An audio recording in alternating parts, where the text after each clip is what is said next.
السلام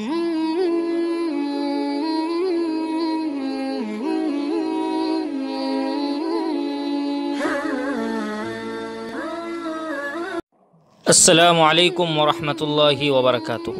محترم سامعین، آج میں ایک کتاب مطالعہ کر رہا تھا جس کا نام ہے قبول اسلام کی کہانی نو مسلموں کی زبانی۔ جب اس میں ایک واقعے کو میں نے پڑھا تو مجھے بہت حیرت ہوئی، بہت تعجب ہوا۔ میں نے سوچا یہ واقعہ میں آپ سے بھی شیئر کر دوں تاکہ آپ بھی حضرت اورنگزیب عالمگیر رحمۃ اللہ علیہ کے بارے میں غیر مسلم ایک ہندو راجا کی طرف سے جو بات کہی گئی ہے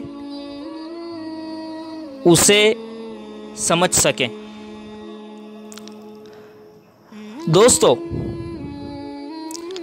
اس واقعے کا عنوان تھا دیا نگر کی شہزادی سندر کماری نے اسلام کیوں قبول کیا۔ تو آئیے آخر تک اس واقعے کو سنیے۔ واقعہ یوں ہے، بنارس کی عالمگیری مسجد میں مؤذن نے جیسے ہی اذان دی، ایک خاکروب حلال خور یعنی جھاڑو مارنے والا اپنا جھاڑو رکھ کر زینے پر چڑھا اور مسجد میں داخل ہو گیا اور صف میں شامل ہو کر سب کے ساتھ نماز ادا کی۔ شہزادی سندر کماری یہ سب دیکھ کر بڑی حیرت زدہ ہوئی کہ ایک ادنا اور حقیر اور اچھوت سمجھا جانے والا خاکروب، جھاڑو مارنے والا ایک ادنا سا شخص جب اپنی جھاڑو سیڑھی پر رکھ کر نماز میں شامل ہوا تو اسے کسی نے بھی کچھ نہیں کہا، جبکہ بنارس یعنی کاشی کے مندروں میں اسے ہر در و دیوار سے گناہ کی آواز آنے لگی تھی۔ چونکہ دیا نگر کی شہزادی سندر کماری اپنے باپ کے تاج اور تخت کو چھوڑ کر لات مار کر پنڈتوں کے ساتھ آ کر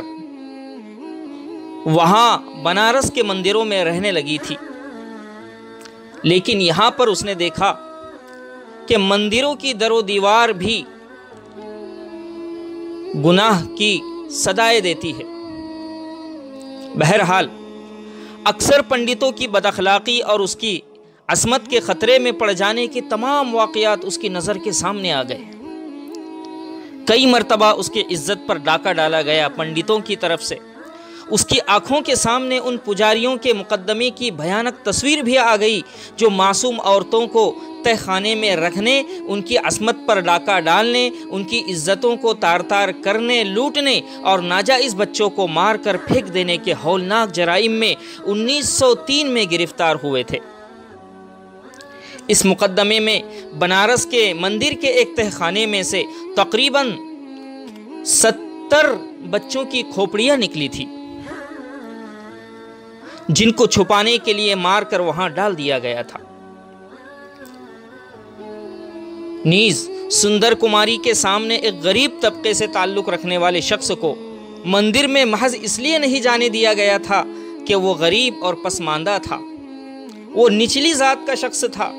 اس کے وجود کو اچھوت اور ناپاک کہہ کر مندر سے واپس کر دیا گیا تھا۔ دیا نگر کی شہزادی سندر کماری، جس کا اسلام قبول کرنے کے بعد حسینہ بیگم نام رکھا گیا، اس نے بنارس کی عالمگیری مسجد سے متاثر ہو کر اور اس جھاڑو مارنے والے شخص کی نماز میں شامل ہونے سے متاثر ہو کر کہ وہاں مسجد میں ہر غریب امیر شخص مل کر نماز پڑھتے ہیں، اسی مسجد کے امام صاحب کے ہاتھوں اسلام قبول کیا۔ ادھر راجہ دیا نگر اپنی بیٹی کو تلاش کرتے ہوئے آئے، بیٹی انہیں ملی تو بیٹی نے اپنے باپ راجہ دیا نگر کو بھی یہ بات سمجھائی، انہیں پورا واقعہ جو اپنی آنکھوں سے دیکھا تھا بادشاہ کو اور راجہ کو سنایا، تو وہ بھی اسلام سے مشرف ہو گیا، اسلام قبول کر لیا، الحمدللہ۔ اور راجہ صاحب نے اپنے حالات زندگی بھی لکھے، اپنی تاریخ لکھی، اپنی خود ہسٹری لکھی، جس میں ایک جگہ پر اورنگزیب عالمگیر رحمۃ اللہ علیہ کو مخاطب کر کے لکھا ہے، الفاظ آپ غور سے سننا۔ اس راجہ نے جو مسلمان ہو گیا، اس نے لکھا کہ اے بادشاہ غازی، یعنی اورنگزیب عالمگیر رحمۃ اللہ علیہ کی طرف اشارہ ہے، لکھا اے بادشاہ غازی، تیری روح پر ہزاروں برکتیں نازل ہوں کہ تو نے عین مرکز میں ایک مندر سے بت نکالے اور اسے خدائے واحد کی عبادت گاہوں میں تبدیل کیا، تاکہ ان انسانوں کا مطمح نظر مادیت سے روحانیت کی طرف متوجہ ہو۔ لوگ تجھے بت شکن کہتے ہیں، لیکن نہیں جانتے کہ تو نے انسان کو پتھروں کی سطح سے نکال کر توحید کے ملأ اعلیٰ تک پہنچا دیا ہے۔ ان میں سمجھ ہوتی اور ان کے قلوب تعصب کے اندھیرے سے پاک ہوتے تو تیری بت شکنی میں خدا کا جلوہ دیکھتے، اور مجبور وہ بے حس پتھروں کی پرستش اور پوجا کی دلدل سے نکل کر اپنے مالک و آقا اور قادر و توانا خدا کو پہچانتے۔ خدا جانے تیری اس مسجد نے کتنی تاریک روحوں کو روشن کیا ہے، کتنے تشنگان توحید کو سیراب کیا، اور کتنے توہمات اور گمراہی کی زنجیروں میں جکڑے ہوئے انسانوں کو آزاد کرایا ہے۔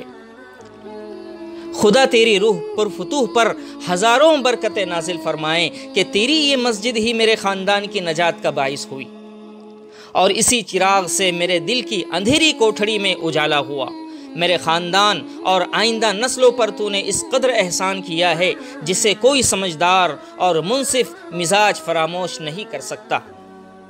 میں اپنی یہ نصیحت قلم بند کرتا ہوں۔